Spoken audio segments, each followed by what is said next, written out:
already. Yep. Oh yeah. All right. I think we've been live for a few seconds anyhow. So might as well get started. Nice, super exciting intro already, right? How's it going? Yeah. What's up? Welcome to the Crypto Campfire podcast. This is the professor. And Mitch. And today we're going to be talking with Simpy Arts. But first, Mitch, tell us one cool fact from today. One cool fact from today. Yeah. Bitcoin broke 49.5. That's kind of a cool fact for the day. That's a cool fact. Yeah. ETH is pushing 4K. That's pretty cool. My God, right? Yes. And we have a podcast with Simpy, the man. What's going on, Simpy? How are you doing today? Pretty good. Glad to be on here. Yeah, stoked to have you. This is going to be fun. We, we didn't start out as an NFT podcast. Let's put it that way. We started out as let's just collect all of our crypto friends on crypto Twitter and have a conversation on the internet. And then at some point I fell down the NFT rabbit hole, and here we are doing basically a full NFT podcast. So we're going to talk about NFTs and we're going to get into your art, but we're also going to take you way outside of the NFT world. And we're going to go on a little magic carpet ride of sorts and have a lot of fun tonight. So hang on. It might get crazy. It might get exciting, and it might be awkward and silent every once in a while, but let's do it. I'm ready. All right, sweet. So first of all, Mitch, pick two body parts. Two body parts? Mm-hmm. An earlobe and a kneecap. Nice. Now you have to replace both of those objects with the same household object. What would it be and why? Damn. That question is for you, Simpy, by the way. Yeah, right. No awkward silence. Come on, chop.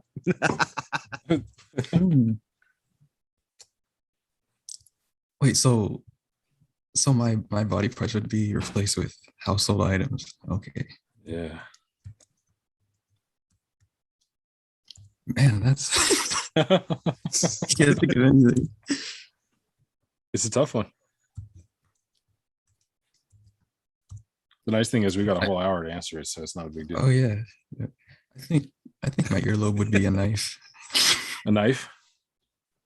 Cool. Yeah. I like that. So could you do kind of like a spin thing where, like, as you spun, it flung out to the side and you could cut things around you? Yeah. Like a twirling weed whacker? Oh yeah. Dangerous ballerina? Oh, good Lord. Nice. What was the other body part? A kneecap. A kneecap. Okay. That would have to be like a dagger. A dagger? There you go. Yeah. You could do like flying kneecap kicks with daggers sticking out. Right? Yeah. Yeah, that would work. Extreme snowboarding. Extreme snowboarding. You wouldn't have to worry about sliding off your knees, I guess, huh? You'd have to worry about running into people. That's my biggest problem on the snowboard. So probably wouldn't want to have dagger knees while I was snowboarding. Right. All right, Simpy. So tell us, do you prefer to create in the daytime or at late night? Definitely the daytime. Yeah. You're a day Yeah. guy, or are you a night owl too? Sometimes I create at night if I get like a late night idea or something. I like rolling it in the middle of the night, like super late. And maybe that's just because that's the only time I have time to do that stuff. But something about like the middle of the night, I like it. Yeah, that's when all the good ideas start coming out. Yeah, that's true, right? Try to go to sleep. And the thing that I always wonder is if those are really the good ideas, or like, so if you get on YouTube at 3 a.m, about an hour in, suddenly everything is really funny. Yeah. So I wonder if that's like the same with our creative ideas. Like at 3 a.m, we're like, oh, this is the best idea. And then you're like, no, that was just one of those YouTube videos that's not funny at 8 a.m. anymore. I don't know though. But then again, sometimes the worst ideas are the best art, right? Quote unquote worst. Happy accidents. Happy accidents. Exactly. God, should we do some jumping jacks or something? I feel like we gotta like get the energy up. Come on. You don't want to chill. Let's go. Slow Jumping jacks. Okay, hold on. We might get copyright struck for this, but I'm just gonna say I don't fucking care. Yeah, right. Do it. All right, hold Hold on. Let's see. That's probably gonna date me as an old person, even though I'm not really that old, but let's do it. There you go. A little start me up. Come on, baby. This is the classic. This is like, you're at the hockey rink and you've got your fucking popcorn. Somebody's already hit a puck into the stadium. You're dodging the puck. Things are getting slammed up against the glass. Your child's running around the corner, stealing nachos. It's just bad. Yeah. We're not going to get into that. Now we're getting somewhere. Okay, Mitch. All right. Roll it. That was our jumping jack music. Let's go. Jumping jack music. All right. How many jumping jacks did you get your heart rate up, Sempy? Come on. Oh yeah. Oh yeah. All right. Oh shit. We're rocking. So since we just played a song, tell us what's your favorite song and like of all time. Is there one that just comes to mind and really struck a nerve with you? All time. Oh man. I listen to so much music. I can't really pinpoint one. So much of it just hits your soul though, doesn't it? Yeah, definitely. It's so hard to pick a favorite song. Like I can't even pick a favorite fucking genre. I mean, like 100 favorite songs. I need a playlist. How many playlists may I submit as my answer? Thanks. Here's a link to my Spotify account and my record collection. Ooh, link a record collection. I saw. Oh, did you see? I don't know, Simply, if you saw this or not. Somebody on Hen was actually tokenizing like 3D models or 3D scans of cassette tapes of Grateful Dead concerts. Oh no, I didn't see that. Yeah, it was kind of fucking crazy. I think I picked up a couple. I don't remember. It's been a long time since I've seen it. A few weeks now, which is forever in the NFT space. But somehow I don't know how I got on that. I'm off topic already, but it's one of those things. All right, so like the art gallery auction house is, I think, where I first met you, which is probably like the homest place in the NFT space for me. And I think a lot of other people feel that way too. Like Dan Pan is the man, 100%. That was kind of like my first venture into collecting NFTs was through AGA. How did you come across that group, and tell us a little bit about your experience hanging out there? Oh yeah, definitely. So I think I joined AGA back in February, March, around that time. And I think I found it like, I was like searching through the NFT hashtag, and I saw like there's an auction house. I was like, oh cool, let me join in here, see what's going on. Because like I was writing solo. I didn't really know where like this NFT community was at. Right. And yeah, they're really friendly. I really enjoy hanging out in there. I made a lot of good friends. Yeah, man, there's so many awesome people in there. And it's like anytime you get bored, if you want to go just read the chat for like 5 minutes, you get plenty of entertainment. Oh yeah, you can get lost in there for a couple hours. Yeah, the rabbit holes get deeper in the auction house, deeper than you can imagine. So Yeah. So the NFT space couldn't have been the first introduction you've had into communities like this, like crypto communities and such, or was it? Actually it was. I wasn't really interested in cryptocurrency at all, except for like once I saw people talking about NFTs. So that's really what made me jump into crypto and start to learn more about it. That's awesome. A lot of times we get it, people that have been in the crypto space for a while and then jumped into NFTs. So it's always fun to talk to somebody who, every once in a while we get somebody like that, like you that have come into NFTs from their background in art and then discovered cryptocurrencies and the deeper blockchain space because of that, which is really cool, because we're always talking about like onboarding new people and like trying to find new ways to bring cryptocurrency as a concept to more people. And the NFTs have been like almost the biggest answer to that we've seen yet. Like we always talked about the killer app, and I know you can't really call NFTs an app, but it basically counts as the killer app that really brought eyes to crypto beyond Bitcoin. So Yeah, definitely. all right, so let's get into your art a little bit. Let's talk about kind of what inspires you, and when did you actually start in your art? I don't, career, yes, but I don't want to think professionally here. Like back in the day, has this been a thing since you were a kid? Or is this relatively new for you? Well, I'm actually a graphic design student. I've been doing graphic design for like 3 years. I graduate next year. But I've always been like more of a creative person. Yeah, back in high school, I took a ceramic class, Oh, and nice. yeah, I remember one of the things my teacher told me was, you always got to look out for your craftsmanship. I'm like, okay, I'll keep that in mind, because like ceramics is all about the presentation, Mhm. keeping your pottery looking nice and clean.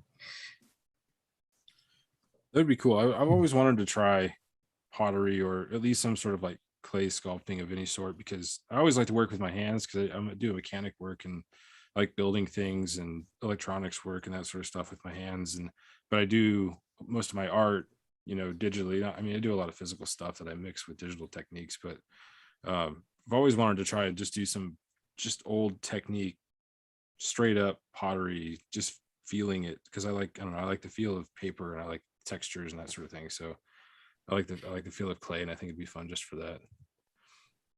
One of those childish things that comes out, and I can't help it.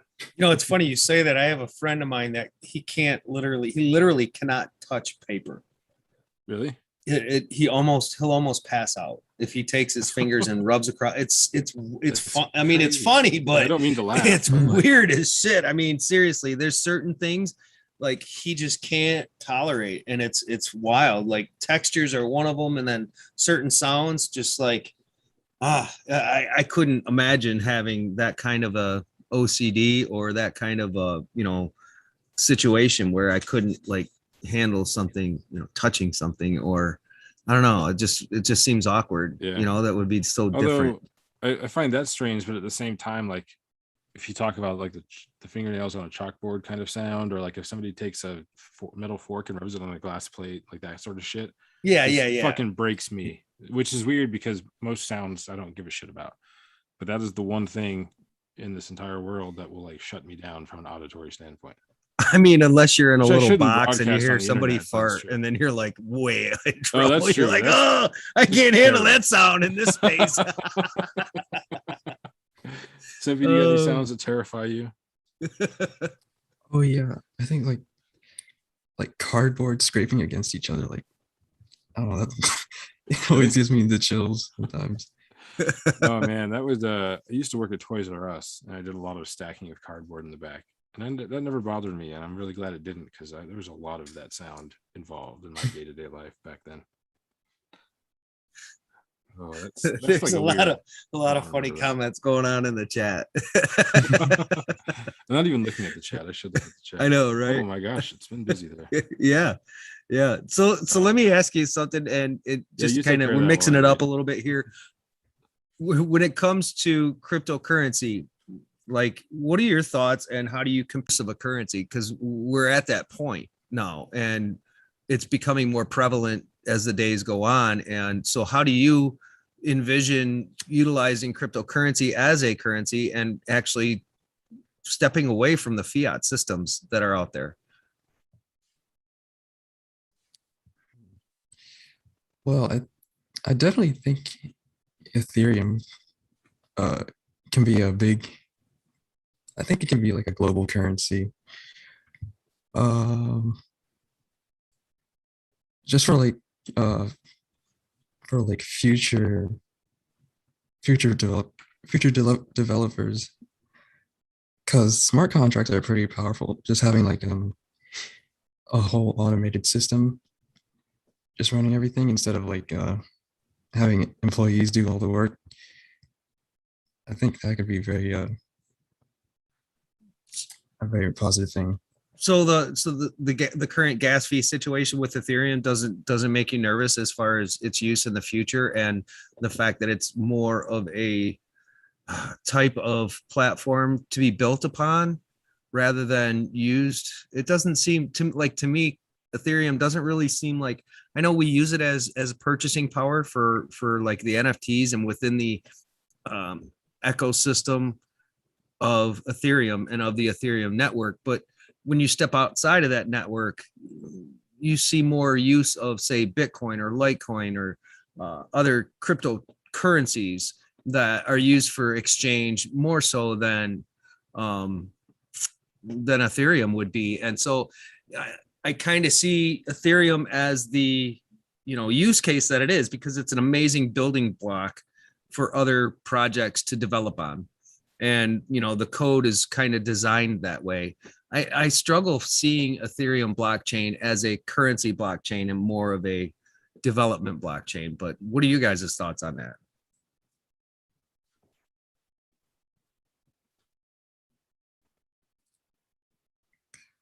Hmm.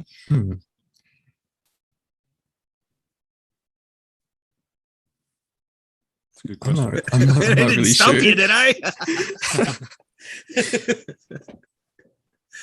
Uh, well, with Ethereum, they're working on version 2.0, and that aims to lower the gas fees a bit. We'll have to wait and see, but that's what I hear. Yeah, I think there's big hope for ETH 2.0. I mean, there's lots of things that are still questionable about proof of stake consensus mechanisms. They've got their own issues where you look at like security or where the balance of power lies and that sort of thing. But there's a lot of hope there too. And there's also a lot of hope in layer 2 solutions like Polygon, for example, is a good one to look at, where, you're building an actual secondary network. Payments, or, transactions are settled off network and then updated to the Ethereum transaction in batches. Kind of, I don't want to say like Lightning Network on Bitcoin, but it's kind of a similar concept. But we're moving closer to something that is Ethereum, but is much more efficient and scalable. So we'll see if it's layer 2 or ETH 2.0 or beyond, but Yeah, getting close. That's really been the only draw. I don't even want to say drawback, because that's not it. It has its purpose. That's been the only functionality issue that Ethereum network has had, is scalability, really. But it's incredible how much stuff can actually be built upon the platform and put on that blockchain. That's what's amazing. And so it's almost like, okay, so they need to develop something to get rid of the gas fees, or to minimize the gas fees, to minimize cost of transactions, right? That's probably the biggest thing that is hurting the Ethereum network as far as moving towards a currency. But I don't think its focus needs to be there. I think its focus needs to stay with what everybody uses it for. Everybody uses it to build upon, and more so than any other network. So it just seems like that's its use case. Yeah, well, I mean, I think it's important to remember now that it's the same thing. Like, you have to have monetary value with your utility to make it functional, because you're looking for a system that becomes autonomous eventually, Right. where you have real-time payments just bouncing around between everybody and everything for whatever it needs to be, whether it's your Uber going to get your groceries, or you paying somebody for something you bought on Craigslist or whatever it is at the time. And like, it has to be within the same ecosystem. Eventually we're starting, the more cross-chain compatibility, for example, that we get, and above and beyond blockchain, other technical solutions and new technologies that we develop that make it so you can really easily transfer value electronically while still maintaining structure and things like smart contracts that can make decisions autonomously. So there's a lot of cool shit coming, and I think you have to maintain that connection, even if you're just going to look at currency different, right? Sure. The concept of currency right now is a thing that you can pay somebody to do, or give you something. And like, going forward, that's not just that. It's a whole bigger utility than just a payment mechanism. It's got to be a payment mechanism, but it's also got to be a functional utility. Right. But I think it's true value comes from that utility. It doesn't come from it as a payment processing system. It comes from it as a utility, because of how much can be built upon it. That's what gives this network so much value, right? That's why it's going up so much, because there's so much happening on it. There's so much development being done on it that it has no choice but to grow, because that's what people, value is nothing more than what people put into something. And with the NFT movement, it just brought so much to the Ethereum network on development that it just created this explosive growth of volume and this explosive growth of value because people can build what they do on it. And the NFTs were it. And it's interesting to watch the evolution of NFTs and how they're being adopted by more and more platforms, more and more blockchains. Like you got Wax, you got Tezos. There's name off a couple other ones. I know you can faster than I can. I know we got Wax, Tezos. What other blockchains are out there that are going to be creating NFTs? I've heard Litecoin. I've heard Digibyte. Are you talking to me? I mean, you can do it on. Well, I'm just talking to everybody. Oh, yeah. I'm over here not paying attention to what you're saying, but yeah, no. And there's a lot of blockchains. Like, what you said? You said Wax, Tezos. I mean, you can mint NFTs on Bitcoin. You can mint NFTs on just about any blockchain. Most blockchains at this point that are substantial and well known have somebody who's created a form of NFT platform. But yeah, I mean, those are the ones that I really use right now are Tezos and ETH. I hardly use anything else. I don't even use Wax, which I probably should, but using Polygon, which is a side chain on ETH. But yeah, Polygon's supposed to be great. Yeah. So Simpy, let's talk a little bit about some of the current work that you've been doing. What are some of the projects that you're actively working on? And do you want to tell us a little bit about how those came to be? Oh yeah, sure. So basically, I'm mostly working on my personal art right now, just trying to improve that. Also, I'm working on abstract buddies, which is my those are awesome. Yeah, it's my collectible project, which I'm slowly but surely putting out. Yeah, those turn out really. I love how those look. They're so cute. Oh yeah. I really need those are. I'd probably give me one of these days. Yeah, they're really fun. Mitch, have you seen them? No. Okay, I'll drop one in the notes file here. All right, cool. They're fucking cool. Sweet. I can't wait to see it. Yeah, check it out. What chains are you minting on mostly right now, Simpy? I'm on Ethereum, but I have a couple of pieces on Tezos as well. Okay, you've been using Hen for that? Yeah. How do you like that? Yeah, Hen's pretty cool, but then I heard about the issue with the developer, I think. Like he wasn't paying his employees or whatever. And like the community was kind of getting sketch around how the dev was acting. Oh, I missed that part somehow. Apparently, I'm not paying close enough attention to crypto Twitter these days. People still use it. Yeah, I mean, I mint some stuff on there once in a while because I kind of like it as a, when I was first discovering it, the community was a lot of just like people kind of like me doing weird shit and like experimental stuff and just having fun with code and like interactive objects and stuff like that. And so I've been like recently just minted some AI work and stuff on there, just been having fun with that. But now you're making me think I need to do a little bit of looking and consider that. Yeah, like that shit. So go ahead. People still use it. Yeah, I mean, I just bought work on there today from like 4 different people.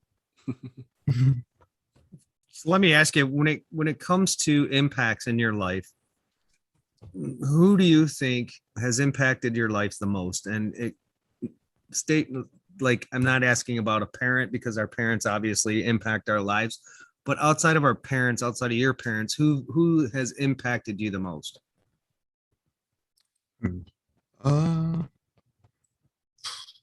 I think definitely my art teachers. They're great. They're always supportive. Always giving good advice as well. So that was one of the things in school that you found passion in was your art classes and stuff. Yeah, those are the classes cool. I had the most fun in. Right on. I was kind of like in that creative genre too. My favorite class was jewelry. I used to make jewelry in high school. I went through, there was like 4 levels, and I went through all of them and casted my own gold ring, and learned how to carve, waxes to make rings and stuff like that. So that was a lot of fun. And then making just simple necklaces and stuff like that. That was probably where my passion was at. Well, always working with my hands. That's kind of probably why I became a carpenter, because it's always making things. So I can appreciate the artistic side of the NFT space because of that. My art is different. It's not put on, well, I guess it can be put on paper when I draw my pieces before I build them, right? But it's not digitally something that's created. It's not really like colorful on paper, but when you put it into real life and you look at it in real perspective, I think some of the stuff that I've built is pretty artistic. It's pretty awesome, but it's so much fun. Lisa Marie says Mitch win Star Wars NFT. And yeah, I seen that. I have to admit that that's partially my fault. So I've gotten some photos. I have to get them on the computer and do some work on them. Hey, at least I took the baby step and learned how to mint an NFT. So yeah, I got that much down. Make a file, you're ready. Right, I got that much down. Now I just gotta like upload some pictures and figure that out. But also, Simpy, I should probably point out that Surreal Serpentine has arrived in the chat and is convincing the world he is your father. Right. I called bullshit from the word go, but that was me. Nobody else called him out in the chat yet. It's funny. They're all being polite. Hi, Simpy's father. Oh shit, man. All right, so let's go back in time a little bit to which way do I want to go with this? Nah, let's get out of the art space a little bit here. Yeah, and let's kind of get outside of the crypto space. You want to go deep? How deep? Yeah, let's go like real deep outside of the art space. Like, emotional deep. Like we're talking some deep shit. Yeah, come on. Let's or some excitement depth. I don't care. Excitement depth? Yeah. Like, you ever been to concerts and like just hang out and explode with people, just all kinds of fun stuff? There you go. What, how about the best and worst campfires you've ever experienced, excluding this one? Assuming you've experienced campfires before. Oh yeah, I've experienced campfire. Some people haven't. I mean, other than our audience, obviously, they've experienced some pretty good campfires. But I mean, like real life campfires, some people have never experienced that, believe it or not. Oh, I think the best campfire I had, I think I was hanging with my friends. We were at a lake. We were just chilling, just having a good time. I can't really see there's ever been a bad campfire. Well, it's always been terribly wrong. There's usually a good. It depends on how drunk the people around the campfire get and what they start. What they start throwing in the campfire could be rather detrimental, but yeah. things happen. Campfires get really exciting really quickly. Too exciting on occasion. Clint wonders about Sasquatches. Have you ever seen a Sasquatch? Sasquatch? Yeah. I don't think so. Do you ever want to see a Sasquatch? Hey, man, buddy. Do you believe in Sasquatches? Do you believe in the Bigfoot? Oh, Lisa says she'd not experienced the campfire. That's something. Well, she's only experienced this one. Be changing that for some people because eventually we are having more real in-person campfires. Right? Maybe with Bigfoot. Maybe at Westwood. Clint, is Bigfoot welcome to Westwood? Please. Fuck yes. How do we collect him? How do we collect Bigfoot? Bigfoot, yeah. No, okay. So have you ever actually gone looking for Bigfoot? I'm just wondering because a lot of people we've talked to have surprisingly gone hunting for Bigfoot. So I'm curious if you've gone Bigfoot hunting before. No, I can't say I have. Don't feel alone. Me either. I've never gone hunting for Bigfoot. I haven't either. I've gone snipe hunting before when I was young. Snipe hunting, yeah, that's always fun. But I swear we're gonna go big hunting with Euclid and Tamara one of these days, because Rhonda's got a friend down in Tennessee that we need to go visit one of these Yeah. days too. Clint says a Sasquatch doesn't ask for permission. So why are you asking for permission? Because I'm not the Sasquatch. I'm asking on behalf of the Sasquatch. I mean, maybe I am a Sasquatch. Hey, it is what it is. All right. So, all right. So my turn. Okay. What is it that you think? Well, first off, to kind of set this question up, what age group are you in, sir? Oh, early 20s. Early 20s. Okay. So at this point in your life, which is going to change over the next 10 to 20 years for sure, no question about it. What do you see yourself really needing in life to be happy or feel that you have enough? Steep. Yeah, to feel that I have enough, just a place to live and a computer. That's all I a computer to keep making my art. That's all I need. I love that. It's fucking perfect.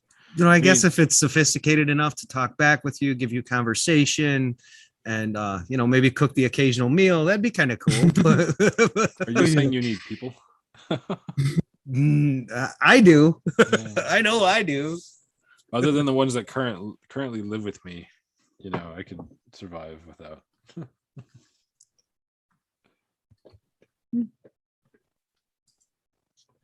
So it's like this technology thing, like I don't know, like computers. I could live in a room with a computer. Just saying, I feel you. Yeah.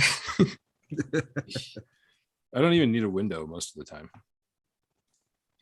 Oh, I think I need a window just to Yeah. keep track of what time it is. I mean, it certainly would eventually go insane, but you know, I don't know. Yeah. Mitch, would you need a window? Would I need a what? If let's say you had the people that you wanted and everything else that you wanted, but no windows anywhere, you just lived inside forever, regardless of how big this like thing is that you live in. It could be huge. It could be the size of the world, but it's only indoor. You never get natural sunlight again. What do you choose? What's my other option? That's a good question. If I'm going to choose, what's my option? Okay, so the other option to be around with everybody that's amazing in my life. The other option is that you have I like for the window, but no, you're just in your room with a computer, but a window.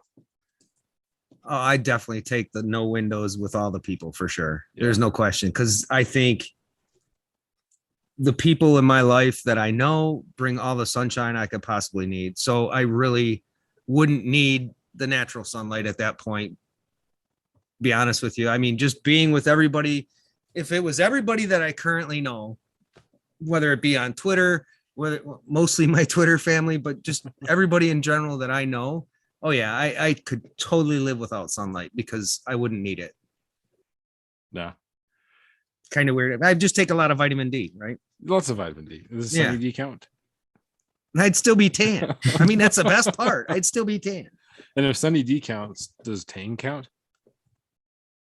Do you remember Tang? Tang? Oh, hell yeah, it does. Yeah. I still can't decide if I loved it or hated it.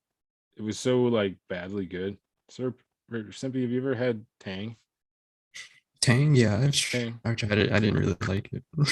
It's really intense. Especially like when you get it in the powder and you fuck up and you mix too much powder in. Yeah, it's weird. Yeah, it's powerful. It almost hurts going down. But you know, it's one of those things. Like being scared by biscuit cans. I don't know why I've gone down this path. The ones that blow up? Yeah. Like, I mean, I love that about biscuit cans, but when you leave them on the counter a little bit too long and they start to warm up, and maybe sometimes you let them warm up too long and they pop on their own on the counter. Yeah, I get scared by biscuit cans far too often.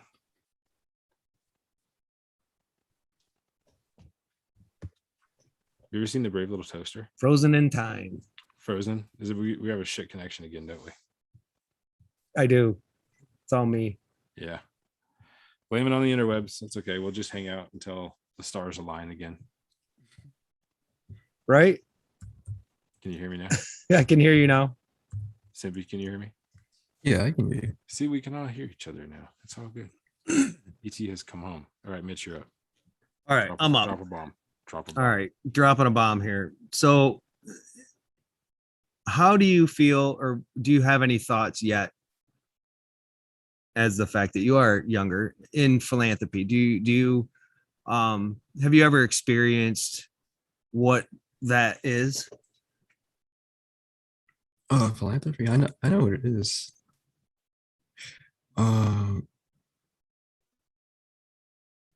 are you asking if I've ever done it yet? Well, I mean, I mean, obviously people know what the word philanthropy means. I guess, Yeah. what does it mean to you? I mean, have you ever been involved with it to any degree? Like coming up in school, sometimes kids will, go with a group and they'll work at a soup kitchen, or, on a holiday and stuff like that, or they'll go pass out Christmas gifts to kids. I know I used to do that when I was in school. We'd go on group trips for stuff like that. So I'm kind of curious if you've had any experience, like that in your life, and what you thought about them. Oh yeah. In I think, yeah, high school, I went on a trip, and we helped out some kids, and we planted a garden for them, a garden of vegetables. I've also done trash cleanup just to help the environment out. But I think philanthropy is just giving a part of yourself to make everybody else a bit happier, make There their you lives a go. bit easier. That's it. That's it. Cool. Cool. Well done. Feels good though, doesn't it? Yeah, it When you, definitely does. when you get out there and do that stuff. Yeah, Yeah, it'd be nice to see more of it around the world. That's for sure. Especially in yeah. today's day and age. So while we're on this topic, and you don't have to have an answer to this, but if you do have an answer, I'm curious what it is. Are there any very specific like desires in the philanthropy space that you would like to pursue if you had the funding? Uh, I guess buy people's NFTs who haven't like sold in like 3 months or whatever. Right, there you go. Because there's so That's many, just there's go so many through and people like out mark there. a bunch of people sold out, just like done. Yeah, that'd be awesome. That'd be cool. You change lives for sure. Mhm. I mean, there's a lot of times. I mean, it's kind of, as much money goes around in the space as there is. Like, you could very easily change almost everybody's life in the space if that money was. I'm not saying that it should be like magically distributed easier all evenly. I'm just saying that there's so much going through that it could literally change the lives of everybody in the NFT space. That's all I'm saying. Yeah, You know, the more of us that work together and come up with things and ways to do, the more we can direct some of those funds to some better places. So I'm looking forward to seeing what applications really come out of the opportunities that we have with blockchain for transparent fundraising and actually getting money to the places it needs to go, and not to the middleman mostly, and that kind of thing. So the world is yeah. changing quickly, especially on that front. Real quick, if you guys don't mind, I'd like to share this experience I had this week. I went and seen a psychic. I went and had my cards read, and oh my god, it was so flippin' amazing. And the experience left me like on this cloud for probably 2 or 3 days, and I'm still kind of up there coming down off it a little bit. But one of the things that we talked about was the philanthropy, and that was kind of my pretense for this question tonight. Basically, she told me that that my philanthropy will change. It won't be like raising money for people like we've done in the past, but it'll be like, my goal and my dream is to be this traveling carpenter and to go around, the United States, or the world for that matter, and work for friends and people in the Twitter space and, my crypto sphere, all of these people that have come to know me and know my work. And that's kind of where the roots are starting for this. And she basically said that I will have enough. I won't have an excess of anything, but I'll have enough. And every place that I go, what I'll leave behind will be worth more than any dollar. And it kind of struck me that, monetary worth is so really worthless if you don't have the people around you to share it with.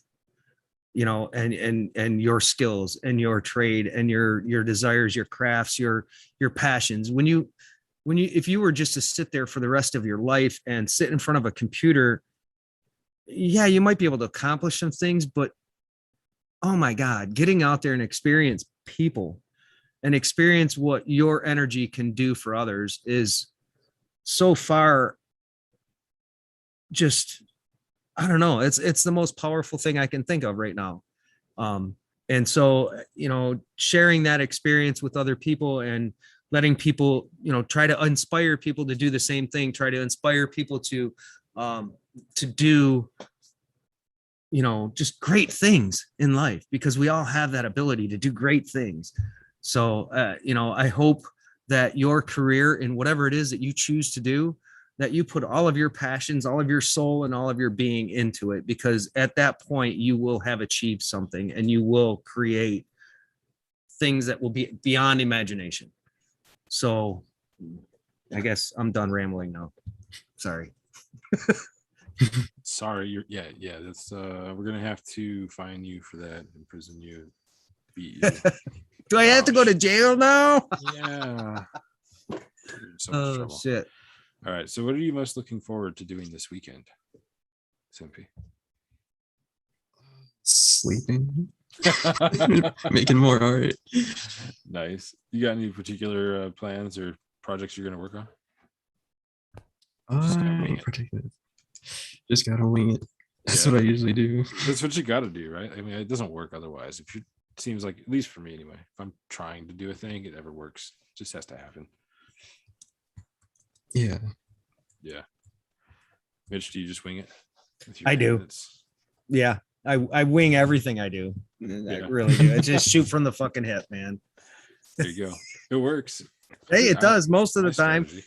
There's sometimes you just gotta go and just throw everything at it, and it works. It's the times you put too much, and I think we all tend to do this, especially my partner here. We all tend to overthink things. Every one of us, we overthink it, we overanalyze it, everything, and it paralyzes us. And that is the hardest thing in life to get past, is the paralyzation of thought. Because when you get stuck in that mode, you're so busy thinking about what you should do instead of just doing something. And I was there today. Totally was there today. I was stuck. And it's a tough rut to get out of. Let me tell you that.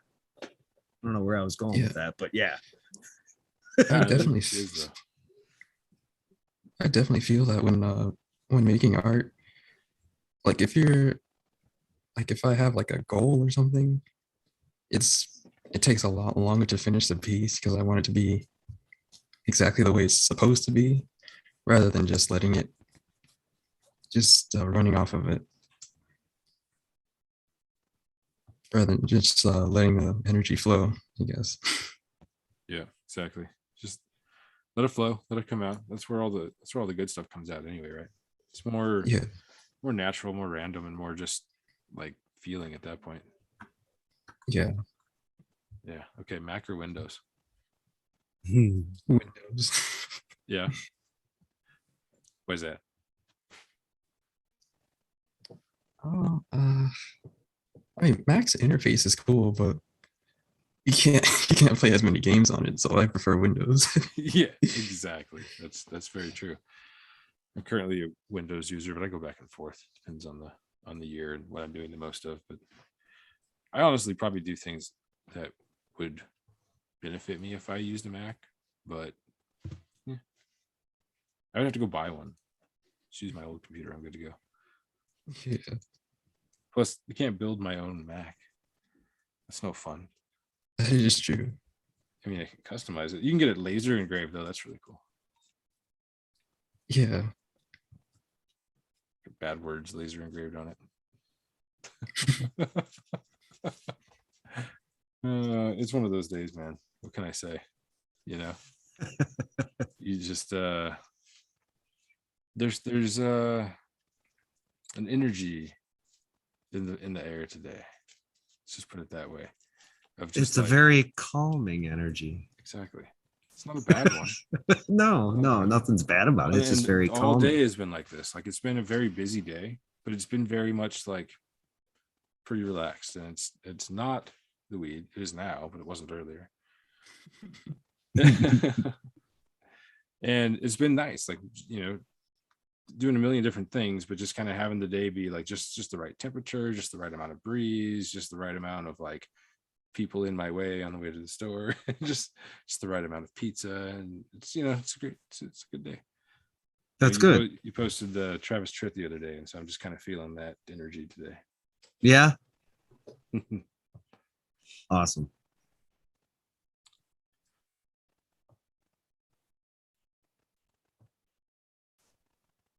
Broken again? I'm frozen in time. The internet is a bitch.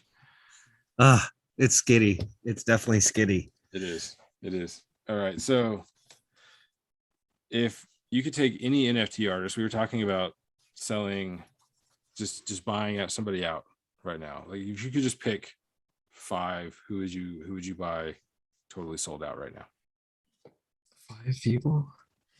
Man. And I know that's hard because the list is probably like 10,000 people, but you got to pick 5. And those 5 people, no, anybody who's not on that list, no judgments. I'm watching you. Yeah. I follow a lot of artists. So it's hard, isn't it? Yeah. Well, I think I definitely there's some great artists in the art gallery auction house in Aga. Mm-hmm. I think I'd buy out Surreal Serpentine or Avenue. They're great artists. Yes. I agree. Surreal's in the audience, just like so excited right now. He's like, yes. He's gonna buy all of my work right now. Yeah.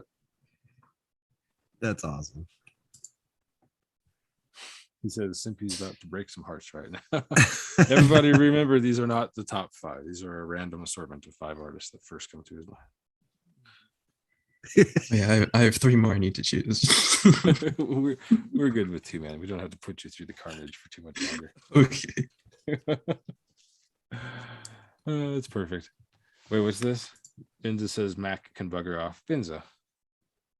What's up, brother? How goes it, man? Man, the chat is busy today. Lots of talks about moons. Yeah. There was a moon at Westwood. Yeah, there was a couple of moons at Westwood. Tell us about the moons at Westwood. I can't. I was sworn to secrecy. what happens at Westwood stays at Westwood. It's classified. Classified information. All right. Classified information. All right. So speaking of classified information, last question of the night, simply, is there any classified information, secret drops that are coming up that you can't tell anybody about that you want to accidentally tell somebody about tonight? Oh yeah. Oh yeah. I do have a collab coming up with the one and only Daniel Pan. What? Dan Pan, the man. Yeah. Ooh, that's exciting. I'm excited for that. When's that coming out? Oh, I don't know. That's a secret. Oh, speaking of which, he is in the chat right now, it seems. Hey. Yo. All right. Dan Pan the man, drop the date in the chat. Expose it. Get it out there. Expose it. So Clint just reminded me what we did see at Westwood this past trip when I was there. We've seen this shooting star. And it was I at least I think it was a shooting star, or it was a meteor coming through the atmosphere, whatever. It was so intense and so bright, and it looked like literally we could walk to the impact zone. I was waiting. I was literally holding on to shit, waiting for things to start rumbling. It was that close, or looked to be that close. It was that big and that bright. So it was pretty intense. I love shooting stars, and one time we were watching for shooting stars up at Delmo Lake is the name of it, by Butte, and we were watching, pretty sure we're aliens. I know it sounds crazy. It's like shooting stars that just continued moving forever around, and it wasn't airplanes, it was definitely aliens. Definitely aliens. Yeah. Definitely aliens. So Next Thursday, listening, there's aliens. we're going to talk about aliens next Thursday. Next Are we? Thursday, we are talking Why are we about talking aliens. about aliens? I don't care who comes on the podcast. We are talking about aliens next Thursday. Let's just leave it at that. Aliens All it right. is. All right. So that's going to be our hot topic next week. Aliens. That's right. Crypto Campfire. Aliens. Aliens. All right. What's the preview? Give us a preview, Simpy, of maybe one topic that we should ask the next guest about with aliens, and then we'll wrap up. Oh, We're putting you to work is basically what I'm saying. how far did they travel to get here? Ooh, yeah, That's a good question. Which How many makes you light wonder how years? long they've been traveling as well, because the longer that Oh, yeah. Now I'm excited that we're gonna have so much fun. Like we gotta have, yeah. You know what we should do, Mitch? You know how we What's were that? talking about having another open Zoom call live stream situation? Yes. We can get a bunch of people on. We need to do Talk that about again. aliens. We totally need to do that. Just open it up and like make a limit of like 20 people, and like when you get 20 people in here, just cut it off and then talk about aliens and Sasquatch. And Lisa what Marie else? says she's seen 3 in her Chupacabra. life. But Really? I think she's talking about shooting stars. Oh, Maybe it's aliens. I don't know. What if I they lost were track the of the same? chat. What if it was shooting stars that were aliens? Right? One and the same. That was their spaceship coming into Earth. Yes, it was coming into Earth. Speaking of coming into the Earth, we have reached the end of this podcast, and it's time, unfortunately, to go clean up some more of the flood mess in my laundry room. So, Speaking of floods, real Mhm. quick, before we go, I just want to put a heart and prayer and good energies to everybody that was impacted by this hurricane over the past couple of days. A lot of my friends on the East Coast are flooded out. I mean, major flooding going on. So let's all put some thoughts and prayers to those guys that are in harm's way, and hope everything dries out for them and they stay safe. All you people in the chat, everybody, Lisa, Danny, Surreal, Clint Westwood, J Mac, Avesta.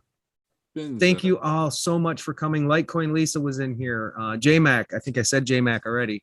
But guys, thank you. Your support for us just is amazing. And I love seeing all you guys in the chat. Like to see some of you more often, but you know what? You get here when you can. Thank you so much for joining us tonight. This was a fun podcast. Sempi, this was great. Thank you again for joining us. And we hope you had a good time. yeah, we're gonna have you back Yeah. on again for sure, and we will send you a note when we have a time scheduled for this aliens talk, in case you want to jump in and talk about aliens. So, That'd be cool. hell yeah. Right on, right on. All right, guys, take care. Love you all. Have a great night, and we will talk to you again next Thursday, same time ish, same channel. Peace. Take it easy. Peace.